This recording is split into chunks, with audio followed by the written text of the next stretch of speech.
doesn't look half bad in game, though. He does not look half bad in game. It's gonna be like really annoying that that's the only good sprite there.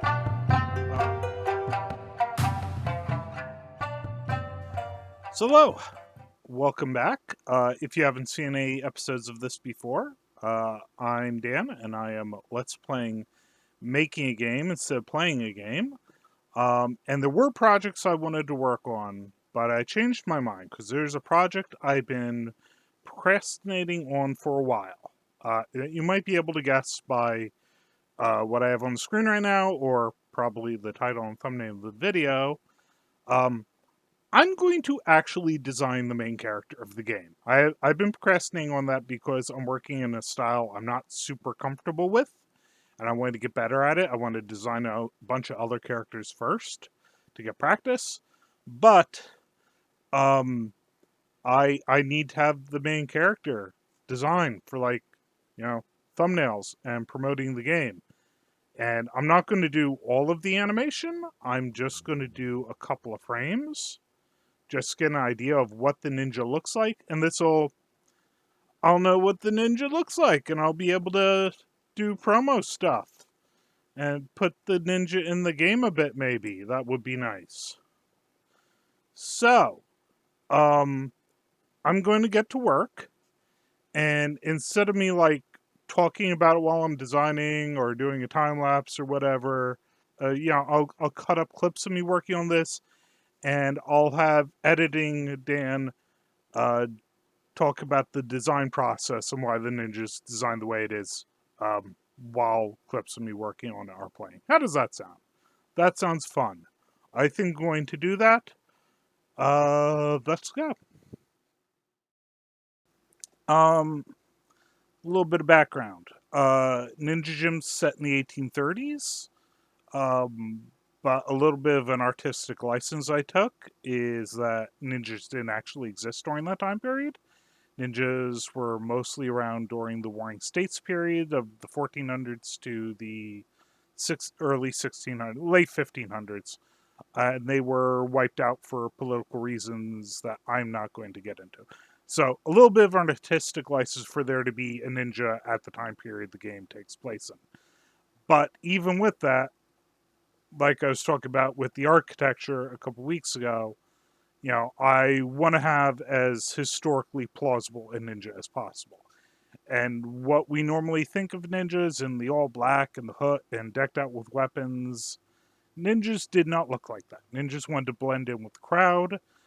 They generally did not carry much in the way of overt weapons, unless they were, deliberately trying to assassinate someone. But like ninjas wanted to blend in without being noticed. So, um, I've designed the ninja right now with a kind of boring outfit, and I'm definitely going to take another pass at this.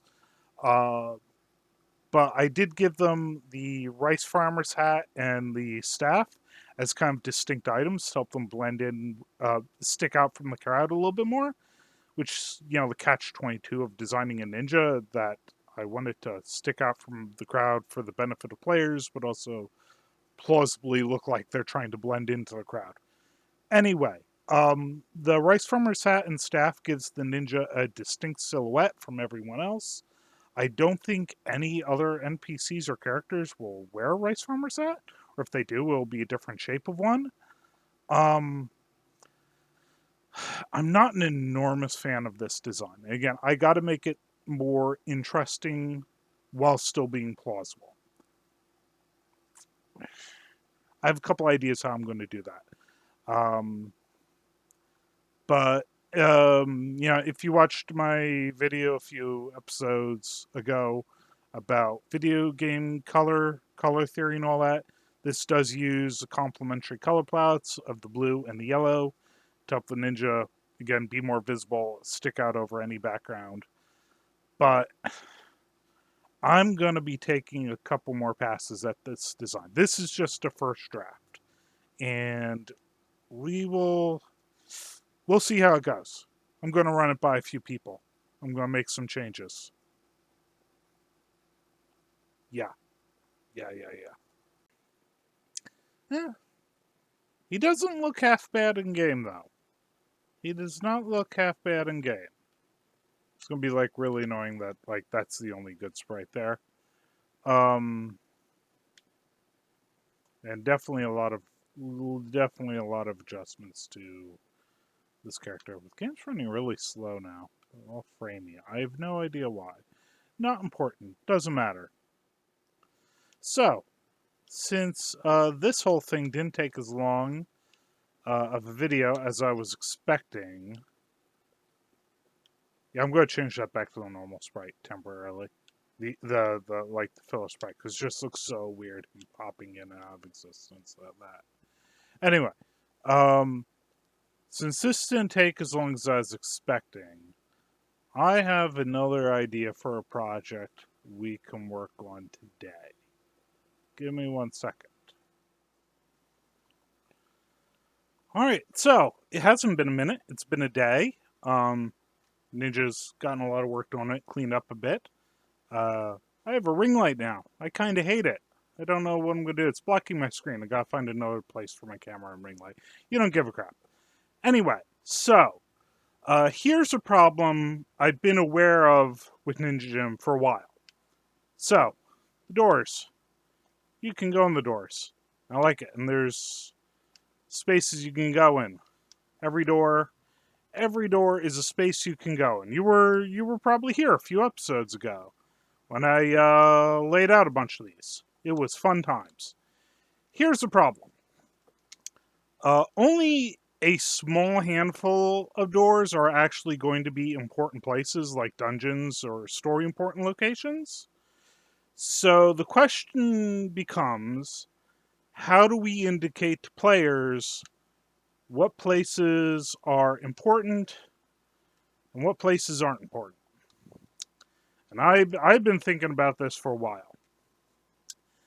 You know, typical solution most games have is, of course, only the important locations have doors you can go, and everywhere else the doors are painted on. Why would you have all these unimportant areas that have nothing in them? Other that they're cool, and I like having them. Another solution you games tend to use is like you have an arrow pointing to the place you're supposed to go, but that's kind of lame. Another solution would be like coordinates, but coordinates don't really make sense in a 2D game like this. So me and my brother, we actually kind of independently came to a similar solution here. That solution is we need an address system. So here's my thoughts. And by thoughts, I mean the thing I already coded, but I'm telling you after the fact. That's fine. My thoughts is that we'll have a number system where, like, this building here, this will be the 100s, and this door here will be 101, 102, 103, 104, 105, 106. This will be 111. This will be 121, 131, and then this over here will be like 211, and then we'd have like 302, something like that. So that, you know, it's not exactly coordinates, but the numbers are kind of telling you the general area where you're expecting to find the door. Let's take a look at how that looks, because I've already done it. I'm dipping down here because my ring light is blocking my screen. And once again, I kind of hate it. I gotta find a different solution. Anyway, I might have already made this system. And, you know, all these doors here, they say what the door number is. This is 101. Then we go to, you know, the level has the street name. So, fun tip, if you ever make a game, don't have your strings all over your place. Put all your strings in one place. And my English text here. So, Skiamachi, which is the name of the neighborhood, it's Gion's the traditional name. I think Giamachi might be something more modern. I don't know. Anyway, so with all that, we take the address number and the address street, we put it together in a string, do all this stuff with the alpha and nonsense, and let's take a look at it in the game. All right, so 1, 3, 4.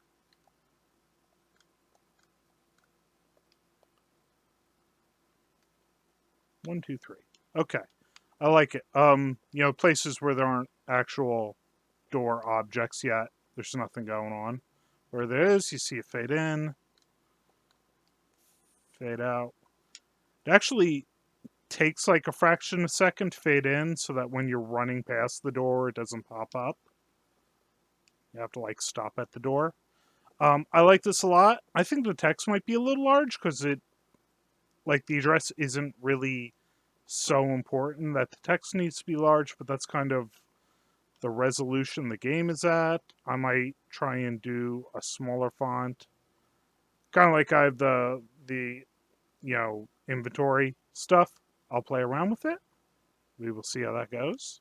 But what I like about this a lot is that, once players learn how the address system works, they can use that to find locations. Like I'd tell a player, oh, there's a dungeon at this address.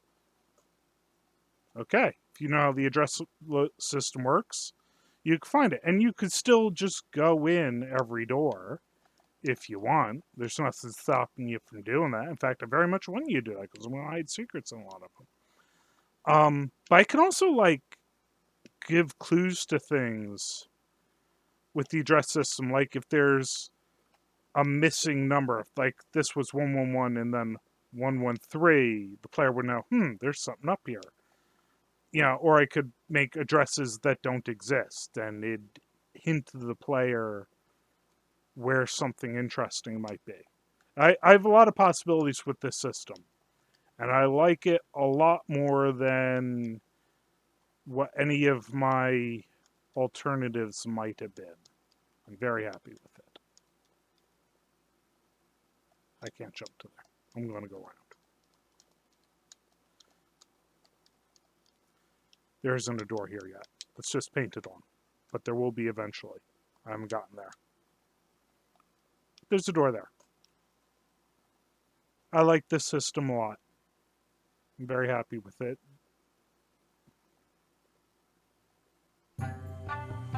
So, like I say every time, if you liked my video, tell me in the comments. If you hated my video, tell me in the comments. Tell me what you think of the game, what you think of the video series. This is very much so a prototype video series. I'm still figuring it out. Tell me what you think of the ninja's design. That's what I really want feedback on. It is almost definitely going to have gone through significant revisions before this video even uploads. That's fine. Tell me anyway. Tell me what you think. And I think next week we're actually going to do the art for the dungeon we did last week. I was planning on doing that this week, but I think designing the ninja was a better idea. Anyway, you don't give a crap. So I will see you next time, and we will, in some way or another, work on this game. And I will blab about it and ramble until here. See you next time.